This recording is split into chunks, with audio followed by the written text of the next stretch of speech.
Some materials that we will be needing for this process include a bathtub, cat-safe soap. I'm using Burt's Bees hypoallergenic cat shampoo, a wash rag, towel for the drying process, wet or dry brush, treats, a cup. I'm using a measuring cup, nail clippers, and of course,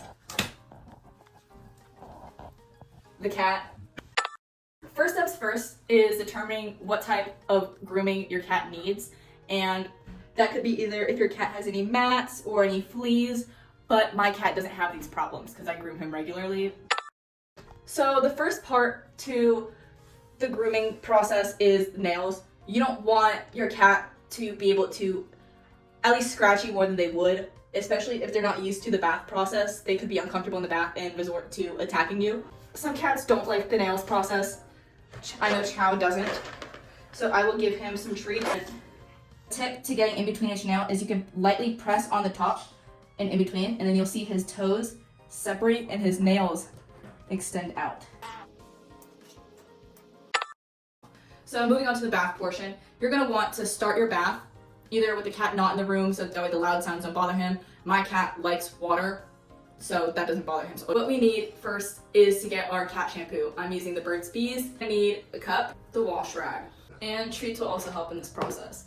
So I'm gonna draw the bath really quick. It's gonna be annoying in the video, so I'm just gonna cut to where the water's already filled. Your cats, they don't enjoy water, but you can see Chow is not afraid of the water. Chow simply cannot be taken away from the water and soak in the water.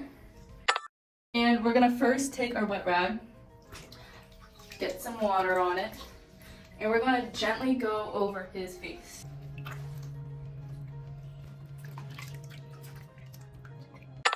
We're gonna move to his legs. You're gonna wanna put about 2 drops of soap on build up like a lather in between the toes. In between his toes. The next step is the main body. You're gonna wanna pour. It depends on the size of the cat. You're gonna want to just put a good amount depending on the size. So it's not really specific, it's just whatever you feel is good. And here you can use the wet rag.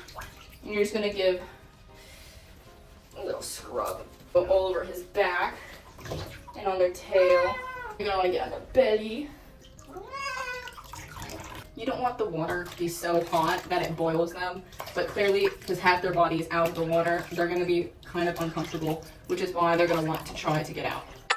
But to remove the excess water from him, we're gonna use the cup, and we're just gonna pour to grab your cat before they jump out. Okay, you're ready to go out. Don't let them jump. Because the cat has such natural instinct for self-grooming, they're just gonna wanna groom themselves anyway. So we're gonna let him do that. So, a good way to get your cat's attention, if they keep walking away from you because they think that they have the authority, is getting treats. There's 2 types of brushing that we can do, wet brushing and dry brushing. Dry brushing is with a wire brush, and wet brushing, this brush, just brush him casually with this and the water will come out of this and then as you brush. And honestly, I feel like these little brushes get more than this. That's because I always used to just dry brush him, but it's best to use wire brushes after baths.